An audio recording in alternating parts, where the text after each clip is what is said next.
ಅಣ್ಣನ ಮನೆ ಗೃಹ ಪ್ರವೇಶದ ಇನ್ವಿಟೇಷನ್.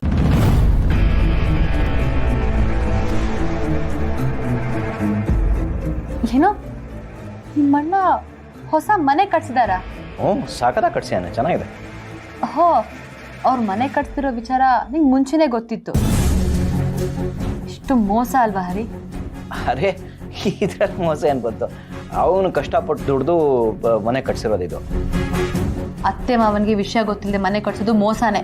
ನಾವೆಲ್ಲ ಜೊತೆಗಿದ್ದಾಗ ಅತ್ತೆ ಮಾವ ಸಂಸಾರ ಮಾಡಕ್ಕೆ ಪೈಸಾ ಲೆಕ್ಕ ಹಾಕ್ತಾ ಇದ್ರು. ನಿಮ್ಮಣ್ಣ ಒಳ್ಳೆ ನಾಟಕ ಮಾಡ್ತಾರೆ. ಇವರು ದುಡ್ಡು ಕೊಡೋಂಗು ನಾಟಕ ಮಾಡಿ ಮಿಕ್ಕಿದ ದುಡ್ಡನ್ನ ಮನೆ ಕಟ್ಸಕ್ ಹಾಕ್ತಾ ಇದ್ರಾ? ಓ, ಇದಕ್ಕೆ ಇರಬೇಕು. ಮಾವನ ಹತ್ರ ಅವಾಗವಾಗ ಚೆನ್ನಾಗಿ ಮಾತಾಡಿ ನೈಸ್ ಹೊಡೆದು ದುಡ್ಡಿಸ್ಕೊಳ್ತಾ ಇದ್ರು. ಆಹಾ, ನಿಮ್ಮಣ್ಣ ಕಿಲಾಡಿ ಅಲ್ಲ, ಜಗತ್ ಕಿಲಾಡಿ. ಕಲಿಬೇಕು ಅವರಿಂದ. ಹಾಗಿದ್ರೇನೆ ಬದುಕಕ್ಕಾಗೋದು. ಅಲ್ಲ, ಅಪ್ಪ ಅಮ್ಮಂಗೆ ಹೇಳ್ದೆ ಇರೋದು ತುಂಬ ತಪ್ಪು, ನಾನು ಒಪ್ಕೋತೀನಿ. ಅವ್ನಿಗೆ ಹೇಳು ಇದೀನಿ ಇದನ್ನ. ಅವ್ನು ಬದುಕೋದಕ್ಕೆ ಒಂದು ವ್ಯವಸ್ಥೆ ಮಾಡ್ಕೊಂಡಿದ್ದಾನೆ. ಈ ತರ ವ್ಯವಸ್ಥೆ ಮಾಡ್ಕೊಳ್ತಾರ? ಹಾ, ನಿಮ್ಮ ಅಣ್ಣನ ಪ್ಲಾನು ನನ್ಗೆ ಇವಾಗ ಗೊತ್ತಾಯ್ತು ಹರಿ. ಅತ್ತೆ ಮಾವ ಜೊತೆಗಿದ್ರೆ ಎಲ್ಲಿ ಅವ್ರಿಬ್ರು ಜೊತೆಗೆ ಮನೆಗೆ ಕರ್ಕೊಂಡು ಹೋಗ್ಬೇಕು, ಹೊಸ ಮನೆಯಲ್ಲಿ ಖರ್ಚು ಜಾಸ್ತಿ ಅಂತ ಜಗಳ ಅಂತ ನೆಪ ಮಾಡ್ಕೊಂಡು ಅವ್ರಿಬ್ರನ್ನ ಮನೆ ಬಿಟ್ಟು ಕಳ್ಸಿರೋದಲ್ವಾ? ಅಬ್ಬಬ್ಬಬ್ಬಬ್ಬ, ಒಳ್ಳೆ ಮಾಸ್ಟರ್ ಪ್ಲಾನೇ ಮಾಡಿದ್ದಾರೆ. ಅದು ಹಾಗಲ್ಲ ಬೇಬಿ. ನೀನ್ ಏನು ಹೇಳ್ಬೇಡ ಹರಿ. ನಾವೇ ಎಷ್ಟೋ ಪರವಾಗಿಲ್ಲ, ನಮ್ಮನೆ ಗೃಹ ಪ್ರವೇಶ ಮಾಡಿದಾಗ ಅತ್ತೆ ಮಾವನ್ನ ಕರೆದಿದ್ವಿ, ಅವ್ರ ಆಶೀರ್ವಾದ ಪಡ್ಕೋಬೇಕು ಅಂತ ಎಕ್ಸ್ಪೆಕ್ಟ್ ಮಾಡಿದ್ವಿ. ಆದ್ರೆ ನಿಮ್ಮಣ್ಣ ಯಪ್ಪ, ಇಷ್ಟೊಂದೆಲ್ಲ ದುರಾಸೆನ? ಪಾಪ ಅತ್ತೆ ಮಾವ ಎಲ್ಲಿದ್ದಾರೋ, ಅದ್ ಎಲ್ಲಿ ನರಳ್ತಾ ಇದ್ದಾರೋ, ಅವ್ರಿಗೆ ವಿಷಯ ಗೊತ್ತಾದ್ರೆ ಎಷ್ಟು ನೊಂದ್ಕೊಳ್ತಾರೆ ಗೊತ್ತಾ? ಏನು ಮಾಡಿ ಹೇಳಿ? ಅಪ್ಪ ಅಮ್ಮಂಗೆ ಅದೃಷ್ಟ ಇಲ್ಲ ಅನ್ಸುತ್ತೆ ಹೊಸ ಮನೆ ನೋಡೋದು. ಅವ್ರಿಗೆ ಅದೃಷ್ಟ ಇಲ್ಲ ಅಲ್ಲ, ನಿಮ್ಮ ಅಣ್ಣನ ದುರಾಸೆ. ನಾನು ಜಗಳ ಆಡ್ತಾ ಇದ್ದೆ, ಆ ಮನೆಯಿಂದ ಈ ಮನೆಗೆ ಬರ್ಬೇಕು ಅಂತ ಹಠ ಮಾಡಿದ್ದೀನಿ. ಯಾಕೆ? ಒಂದೇ ಒಂದು ರೀಸನ್ಗೆ, ನಮ್ಮಿಬ್ರಿಗೂ ಪ್ರೈವಸಿ ಬೇಕು ಅಂತ. ಅತ್ತೆನೂ ಈ ಮನೆಗೆ ಕರ್ಕೊಂಬರಗೆ ಒಪ್ಕೊಂಡೆ. ನನಗೆ ಅಡಿಗೆ ಕೆಲ್ಸಕ್ಕೆ ಬರಲ್ಲ, ಮನೆ ಕೆಲ್ಸಕ್ಕೆ ಸಹಾಯ ಆಗತ್ತೆ ಅಂತ. ಅದು ಬಿಟ್ಟು ಇವತ್ತವರೆಗೂ ನಿಮ್ಮ ಅಪ್ಪ ಅಮ್ಮನ ಕಂಡ್ರೆ ನನ್ಗೆ ಯಾವ ದ್ವೇಷನೂ ಇಲ್ಲ. ನಿಮ್ಮ ಅಣ್ಣ ಜಗಳ ಮಾಡಿ ಮನೆಯಿಂದಲೇ ಕಳಿಸ್ಬಿಟ್ಟಿದಾರಲ್ಲ. ಒಂದ್ ಮಾತು ಹೇಳ್ತೀನಿ ಕೇಳಿ ಮಾರಿ, ಅಪ್ಪ ಅಮ್ಮನ್ನ ಹೊಟ್ಟೆ ಉರ್ಸಿ ಉದ್ಧಾರ ಆಗಿರೋರು ಇತಿಹಾಸದಲ್ಲೇ ಇಲ್ಲ. ರವಿ, ಕಂಪ್ನಿ ಅಕೌಂಟಿಂದ ಅಮೌಂಟ್ನ ವಿತ್ಡ್ರಾ ಮಾಡಿದ್ಯಾ? ಯಾಕೆ ಬಂಗಾರಿ? ಯಾಕೆ ಅಂದರೆ ಅಕೌಂಟಿಂದ 10 ಲಕ್ಷ ರೂಪಾಯಿ ವಿತ್ಡ್ರಾ ಆಗಿದೆ. ನಿನಗೇನಕ್ಕೆ ಬೇಕಿತ್ತು ಅಷ್ಟೊಂದು ದುಡ್ಡು? ಅದ ಬಂಗಾರಿ, ಅದೇ ನಮ್ಮ ಸೋಲಾರ್ ಪ್ರಾಜೆಕ್ಟ್ದು ಕೆಲಸ ನಡೀತಿದೆ ಅಲ್ವಾ, ಅದೇನು ಸುಮ್ಮನೆ ಆಗುತ್ತಾ? ಅಲ್ಲಿ ಇಲ್ಲಿ ಕೈ ಬಿಸಿ ಮಾಡಬೇಕಾಗುತ್ತೆ, ಅದಕ್ಕೆ ವಿತ್ಡ್ರಾ ಮಾಡಿಕೊಂಡೆ. ಅದೇನೇ ಇರಲಿ ರವಿ, ನನಗೊಂದು ಮಾತು ಹೇಳಬೇಕಿತ್ತು ತಾನೆ. ಅಲ್ಲ, ನಿನಗೆ ಬೇಕಾದಂಗೆ ನೀನು ಮಾಡೋ ಹಾಗಿದ್ರೆ ನಾನೇನಕ್ಕೆ ಬೇಕು ಹೇಳು? ಅಟ್ಲೀಸ್ಟ್ ನನಗೊಂದು ಇನ್ಫಾರ್ಮೇಷನ್ ಕೊಡ್ಬೋದಿತ್ತಲ್ವಾ? ಬಂಗಾರಿ, ನನಗೆ ಹೇಳಬೇಕು ಅಂತಾನೆ ಇದ್ದೆ, ಅಷ್ಟರಲ್ಲಿ ನೀನೇ ಕೇಳಿದೆ. ಸಾರಿ ಬಂಗಾರಿ, ನನ್ನದೇ ತಪ್ಪು. ಇಷ್ಟಂದ್ರೂ ದುಡ್ಡೆಲ್ಲ ನಿಂದಲ್ವಾ, ವಿತ್ಡ್ರಾ ಮಾಡೋ ಮೊದಲು ನಿನ್ನ ಹತ್ರ ಕೇಳಬೇಕಿತ್ತು. ನನ್ನಿಂದ ಬೇಜಾರಾಗಿದ್ದರೆ ಆಮೇಲೆ ಸಾರಿ ಬಂಗಾರಿ. ಬೇಜಾರಿನ ಪ್ರಶ್ನೆ ಅಲ್ಲ Ravi, it's okay, leave it. ನೋಡು, ಪ್ಲೀಸ್ ಇದನ್ನು ರಿಪೀಟ್ ಮಾಡಬೇಡ.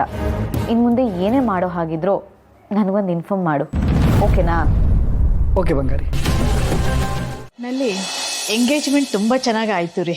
ಹೌದು ಲತಾ, ಮದುವೆನೂ ಹೀಗೆ ಮಾಡಿ ಮುಗಿಸ್ಬಿಟ್ರೆ ಮನಸ್ಸು ನಿರಾಳ ಆಗುತ್ತೆ. ಹಾಂ ಮಾವ, ನೀವು ಅನ್ಕೊಂಡಂಗೆ ಎಲ್ಲ ನೀಟಾಗಿ ನಡೆಯುತ್ತೆ. ವಿಶ್ವನೇ ಓಕೆ ಅಂತ ಹೇಳಿದ್ಮೇಲೆ ನೀವು ಇನ್ನೇನಕ್ಕೆ ಯೋಚನೆ ಮಾಡ್ಬೇಕು ಹೇಳಿ, ಅಲ್ವೇನೋ ವಿಶ್ವ? ಏಯ್, ಸ್ವಲ್ಪ ಸುಮ್ಮನೆ ಇರ್ತ್ಯಾ? ಯಾವಾಗಲೂ ಕಪ್ಪೆ ಥರ ವಟ ವಟ ವಟ ವಟ ಅನ್ಬೇಡ.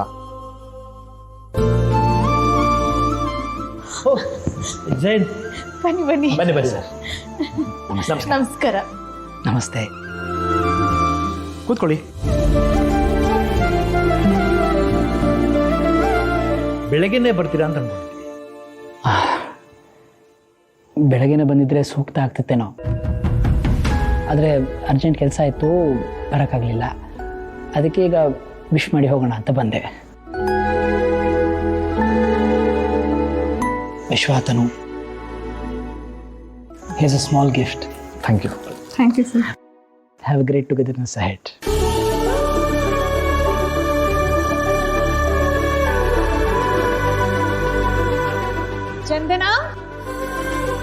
ಜಯಂತ್ ಅವ್ರು ಬಂದಿದ್ದಾರೆ, ಒಂದ್ ಲೋಟ ಕಾಫಿ ತಗೊಂಬಮ್ಮ.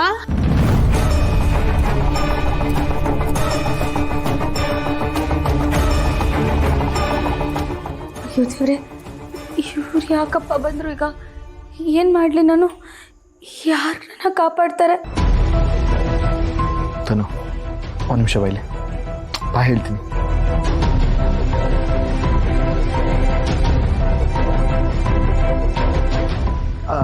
ತನು ಕಾಫಿ ನೀನು ತಗೋಬಾ.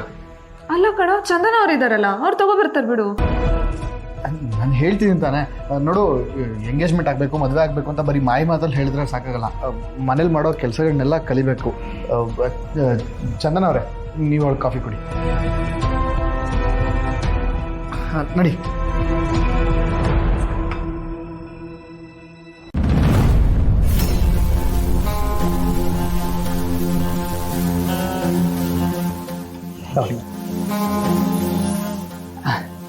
ವಿಶ್ವ, ಎಂಗೇಜ್ಮೆಂಟ್ ಸಕ್ಸಸ್ಫುಲ್ ಆಗಿದೆ. ಫುಲ್ ಖುಷಿ ಅನ್ಸುತ್ತಲ್ಲ? ನಾನು ಬೆಳಗ್ಗೆನೆ ಬಂದಿದ್ರೆ ಸರಿ ಹೋಗೋದೇನು, ಆದರೆ ಯಾಕೋ ಈ ನಡುವೆ ಗೊತ್ತಿಲ್ಲ, ಎಲ್ಲಿ ಹೊರಗೆ ಹೋಗಬೇಕಾದ್ರೂ, ಸ್ಪೆಷಲಿ ಈ ಥರ ಶುಭ ಸಮಾರಂಭಕ್ಕೆ ಹೋಗಬೇಕಾದ್ರೆ ನನ್ನ ಹೆಂಡತಿ ಜ್ಞಾಪಕ ಬಂದುಬಿಡ್ತಾರೆ. ಅವ್ರ ಜ್ಞಾಪಕ ಬಂದ ಕೂಡಲೇ ಮನಸ್ಸಿಗೆ ಹೋಗುತ್ತೆ, ಎಲ್ಲೂ ಹೋಗೋದು ಬೇಡ, ಒಂಟಿಯಾಗಿದ್ದು ಬೇಡ ಅಂತ ಅನ್ಸುತ್ತೆ.